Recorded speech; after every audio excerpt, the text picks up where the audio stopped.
Hello everyone and welcome to Daria Draws. Today I'm going to walk you through the process of me painting a portrait of my cat. And even though painting an animal and a human being seem like entirely different tasks, the principles are pretty much the same and the purpose is the same. It's basically to create the character in the painting that is very recognizable and has a resemblance with the given human or an animal. So without further ado, let's dive in. I decided for this painting to stick with three main colors, which is gray, the color of my cat, the yellowish orange, which is the color of his eyes, and I decided to match the background to that, and the blue, which will be the color of the bag that he loves sitting on and in, and just playing around with it. So each of these colors is going to have a few shades to create a more dynamic painting, a more rich palette, and yeah, so just these variations will help also to create the light and shadows and so on.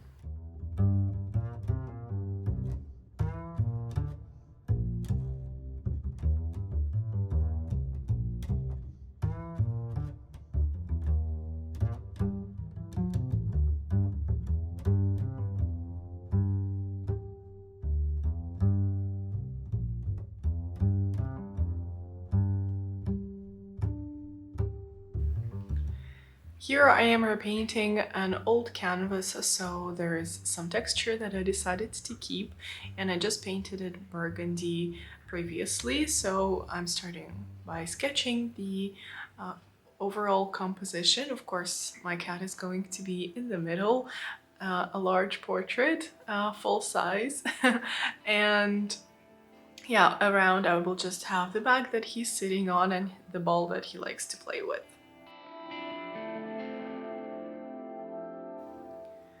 I feel like the best compositions come from a very natural pose or a natural scene that occurred in real life. That's how you can get the best results, in my opinion, instead of a staged photo shoot where people and animals are acting a little bit differently to what they would normally be doing at home.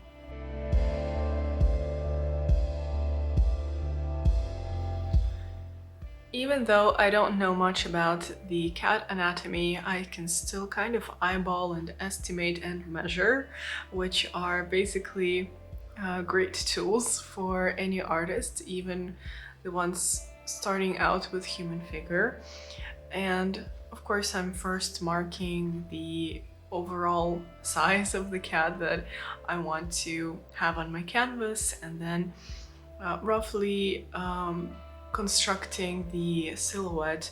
Of course, it doesn't look like my cat right now, it could be any, but it is going slowly to become more of Alfred.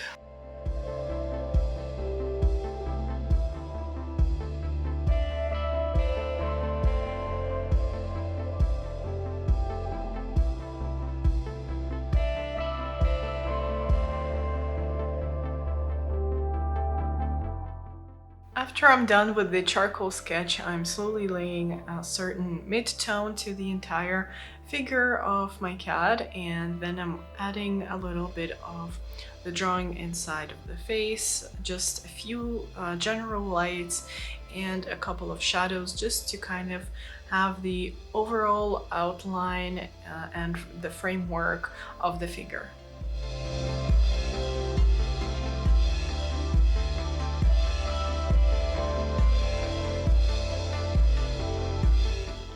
For this artwork, I chose a very typical pose that he's sitting in with his head slightly tilted and a very judgmental look on his little face.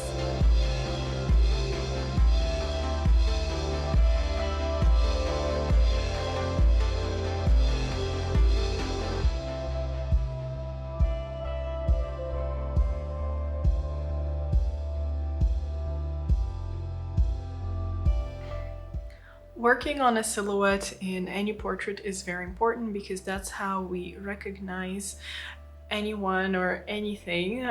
Basically, if you saw someone walking towards you from far away and it's someone you know, you would definitely recognize them by the way they walk, by the silhouette of the hair, and any other distinctive features of the outlines. So it is very important to get those right, and that's what I'm working on.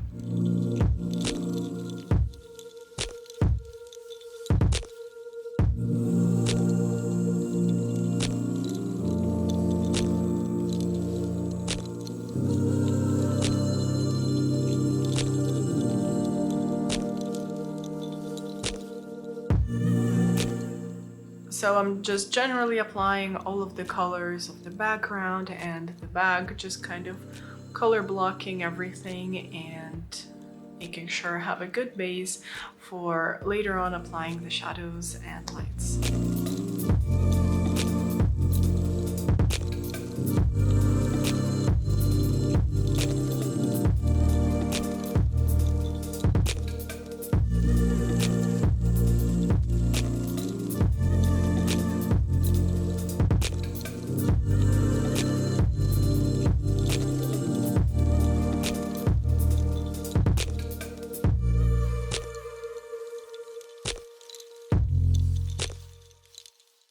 Once the main colors are in the right places, there are some basic shadows and kind of midtones.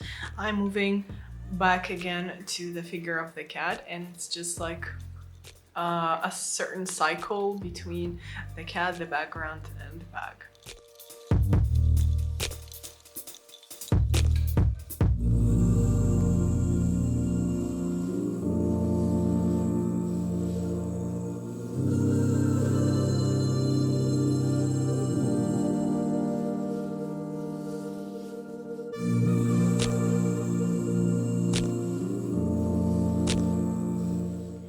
I'm not trying to apply the paint smoothly just because of the texture of the fur, and of course each hair has its own little direction, and there's just no need to try to make it all smoothed out unless it was a porcelain cat, but not in my case. And yeah, it was just important for me to get all of those little objects and the little forms and shapes within the cat to really bring him to life.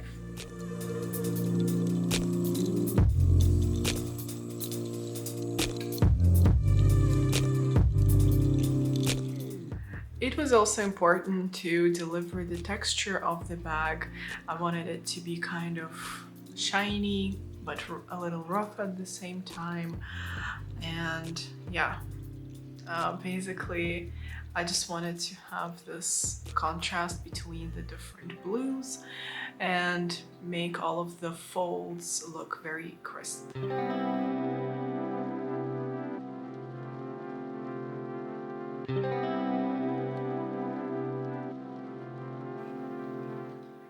To create a little more drama, I guess, I decided to have the lower half of the background in a light gray color. It would complement well with the cat, but it would be a different kind of gray, so it wouldn't really be the exact same shade, and it would also bring out the shape of the bag a little better. As you can see, the application and the brush stroke is very different. In the background, it is a little more free, a little more chaotic, and I feel like that creates a great balance between the objects that are main and then the background that can allow itself to be just a little more smudgy and free.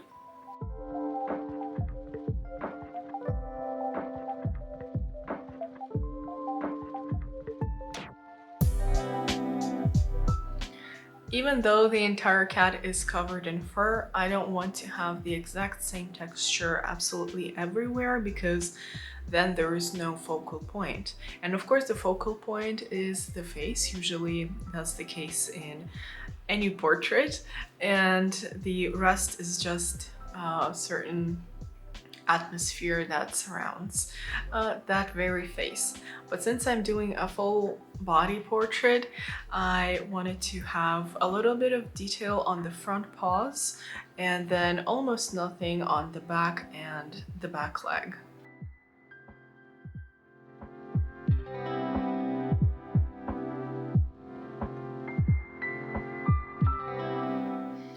Brightening up the background always helps to bring out the silhouettes of any objects, and also it is a nice reflection in the eyes of my cat.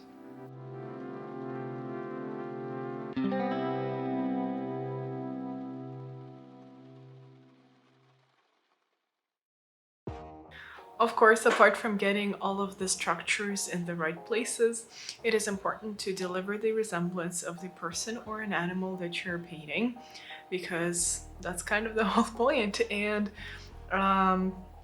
it can also absolutely translate the mood of the situation that's going on, of the person or the animal, and the facial expressions are just very important as well.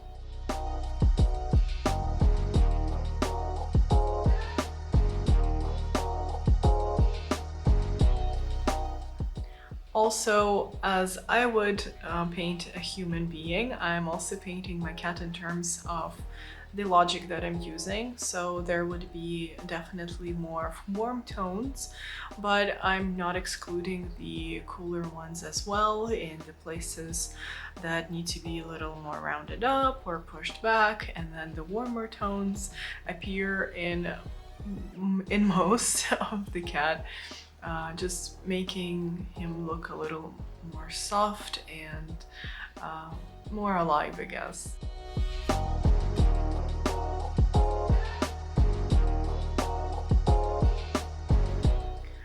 Now I'm coming back for another session, and here my goal is to smooth out anything that needs to be smoothed out, or just organize all the brush strokes a little better. And I'm starting off by adding just a little bit of a cooler tone to the background so that it is not too orange. It will still, of course, have that hint of yellowy orange, but it will also have a little bit of cool in it as well.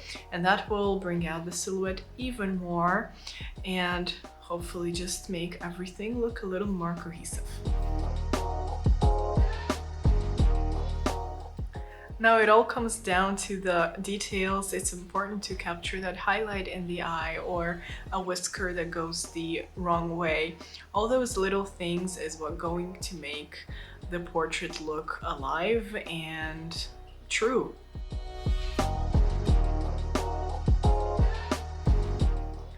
The last touches here are about connecting all of the colors in the composition. So a little bit of the bag color is going into the figure, a little bit of that is going into the background again, and it's just like a cycle, but I don't want it to be too obvious. So of course I'm kind of mixing the colors all together and making it just a little more sophisticated.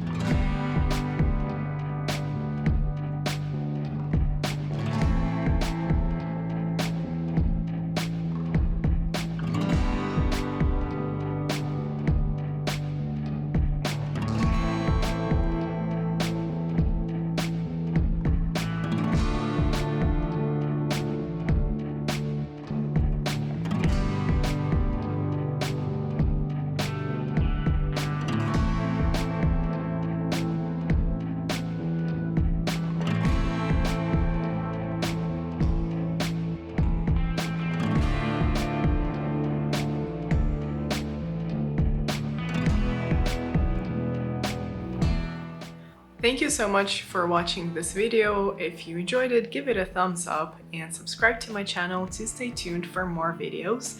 However, if you would like to see more content right now, you can click on either of those things and keep watching. And I'll see you in the next video.